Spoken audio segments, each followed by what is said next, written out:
Hey guys, welcome back to the channel. I know this is like a really unconventional video, but somebody commented that I haven't made a positive AOT video in a very long time, and I agree. And that comes with, you know, the kind of the atmosphere of this fandom. It's not really that much of a positive space, right? But anyways, enough about that. I just wanted to come on here and say a little bit about Eren Jaeger, guys. I feel really cringy and giddy, but whatever.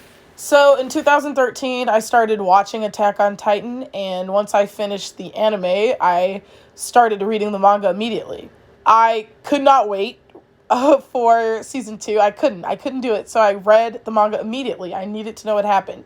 And no, I didn't just skip, oh, where's the end of the anime, you know, whatever. I didn't do that. I read from chapter 1 because I was that invested and I loved AOT so much.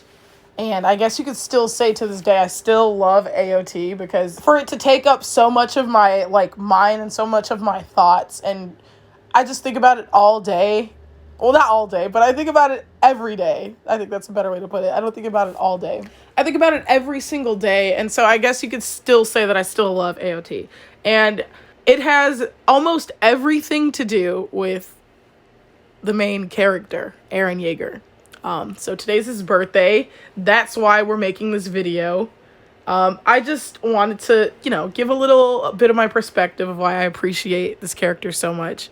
I fucking love Eren Jaeger. And this is part of the reason why the ending hurt me so bad, because I felt like at the end of the last chapter, I did not recognize that character. I did not know who that was. I still don't know who that character is or was. That's why to me the only thing that kind of makes sense is if Eren was lying to Armin to make him feel better about his decisions and choices and whatnot, because Armin seemed to be really interested in his feelings for Mikasa, so maybe that's why he kind of put on a bit of a show or whatever. But yeah, chapter 139 and the ending hurt me so bad because I am very heavily invested in Eren, in his journey, in his character, and everything, and I have been since 2013. It's now 2023. So this is 10 years of growing with the character. Because you have to think about it in the sense that when you're watching a series and you're keeping up with it as it's being released chapter by chapter, month by month, you have sort of this deep, close understanding of the characters you're experiencing, especially the main character.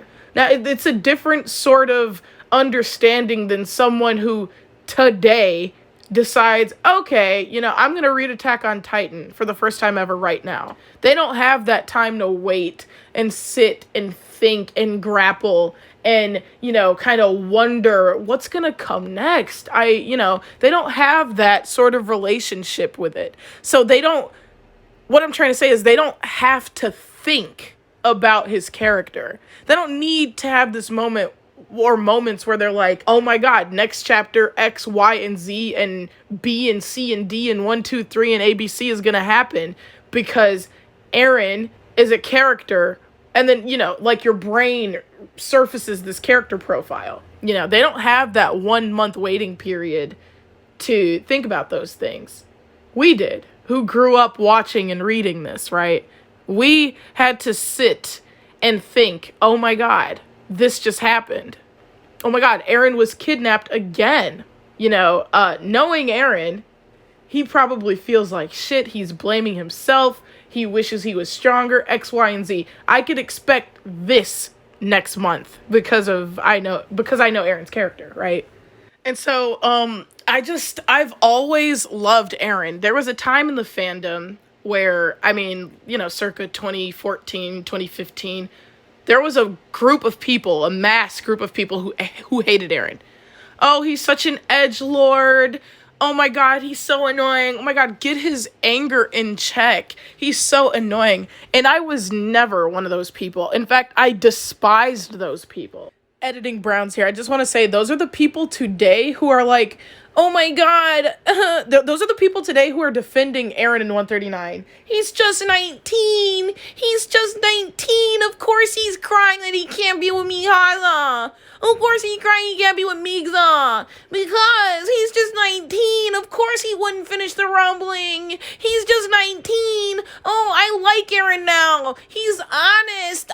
He's so honest. I like Eren now. Of course he's gonna share his final thoughts that are embarrassing with his best friend before his death. Oh, I love Eren. Oh my god. Oh my. Those are not real Eren fans. Those are people who fucking despised him when he was a quote edgelord or whatever. And it was just like that. When he was an edgelord, that was nothing to despise him for. This is what you look for with character growth. Of course, he's going to start off kind of naive or whatever, but that's what made season 4 so satisfying, right? With quote fake Eren, with quote edgelord, quiet Chad Eren, quote, right? That was his natural, normal, honest progression from the naive, impulsive person he once was to a tactful, warlord that he became. Anyways, back to, where we were in the video, we were talking about how, the people back in the day hated Eren.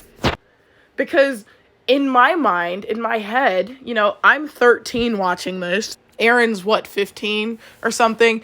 So, first of all, there was always a weird little crush thing that I had, like, oh my god, that's my man Eren, because I was 13.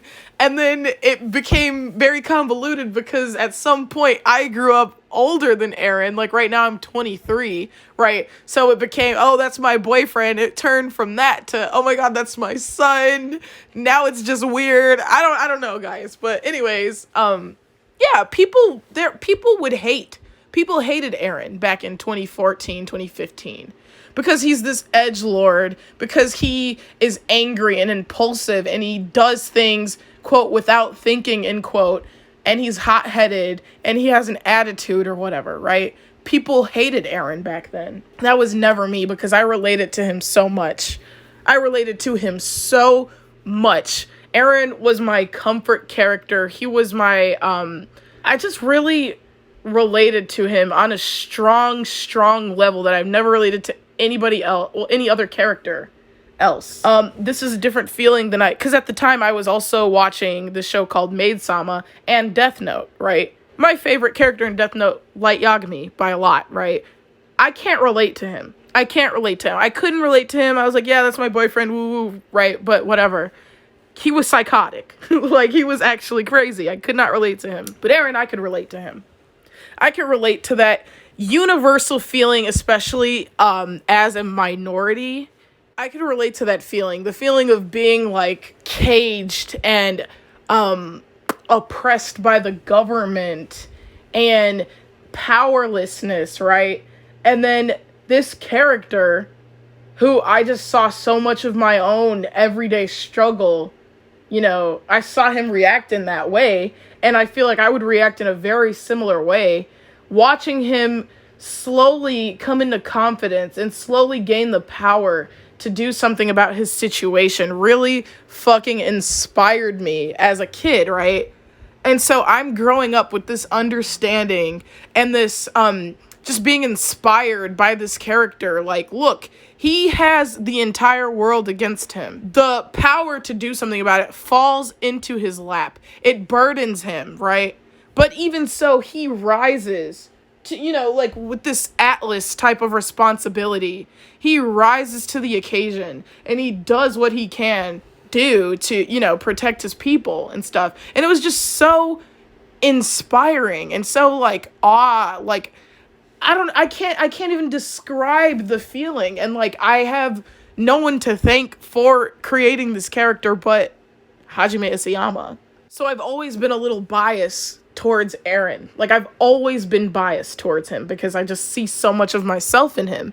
And I quite literally grew up with him. In a non-psychotic way, this is the friend group I grew up with. Eren, Connie, Sasha, John, Mikasa, etc. These are the people I grew up with. I had IRL friends too, guys, but there's something about every month coming home to see what the gang was up to, right? Every month I would run to my room, close the door, and wait for the Attack on Titan chapter, keep refreshing Tumblr to see if anybody posted the link or whatever, keep going on readsnk.com or whatever it was on, Manga Panda, whatever, to see if the new chapter was out. And I just closed my door, and like for 30 minutes, I'd just be like in my own fantasy world, seeing what's up with the gang, you know, this month, seeing what's you know, what's Eren gonna do this month. Oh, look, Historia is an important character. Let's, like, it was just great. It was just such a good, and I owe that all to Isayama. Like, those days of my childhood, once a month, I had something that I was just like, oh my god, I cannot wait to get home. I cannot wait to leave school, get home, shut my door, and like turn off all the lights, open my iPad, and just read the chapter. And just have that moment. And then watch For Neverworld right after, right? And see what he thought about the chapter.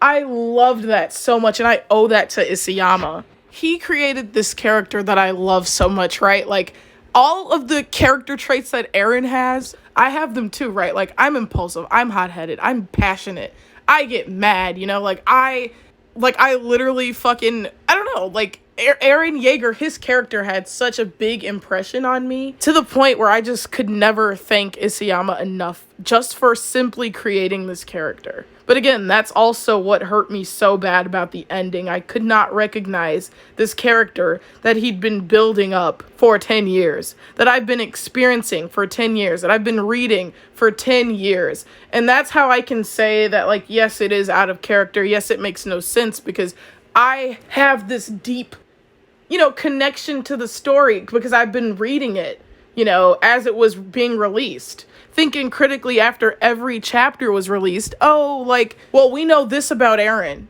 Knowing Eren, knowing his character, the next chapter, he's either going to do X, Y, or Z, you know, and this is what we've been doing from volume 3 to volume 34, right? There's no difference. The only difference is now there's like this group of people who, you know, read that, oh, Attack on Titan has a very controversial ending. So they're just now reading the manga, and they're like, what? No, this makes perfect sense. Like, who would want to do woo woo woo woo? When in reality, you're looking over the people who have been diligently analyzing this character for 10 years. So I'm not going to sit here and argue with people who just started reading the manga now, because they've had so little exposure to these deep and like analytical thoughts about this character. They haven't put in the time that people who grew up reading Attack on Titan has put in. For Neverworld, myself, etc., other people, manga readers,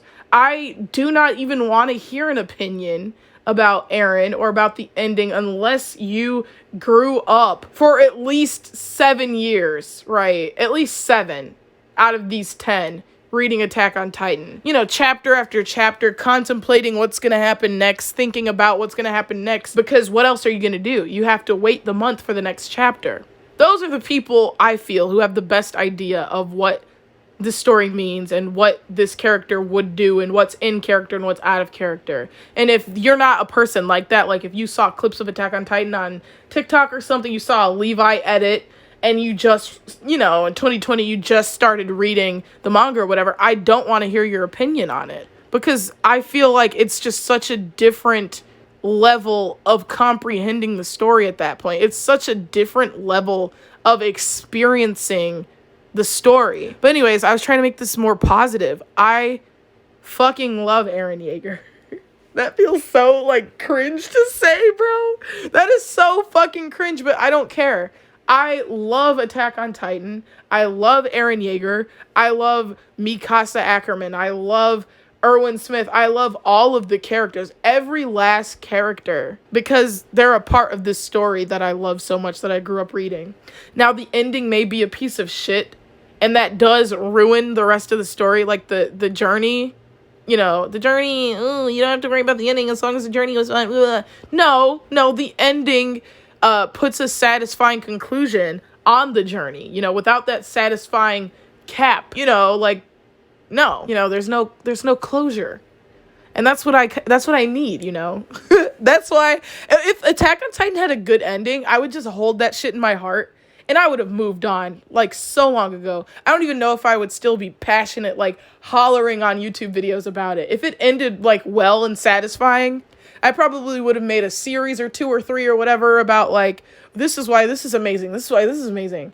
But we know it didn't end like that. So no, that didn't happen. Right. Anyways, Eren Jaeger wept means Eren is Jesus. And I fucking love Eren. Happy birthday, Eren. Whatever. This is cringe.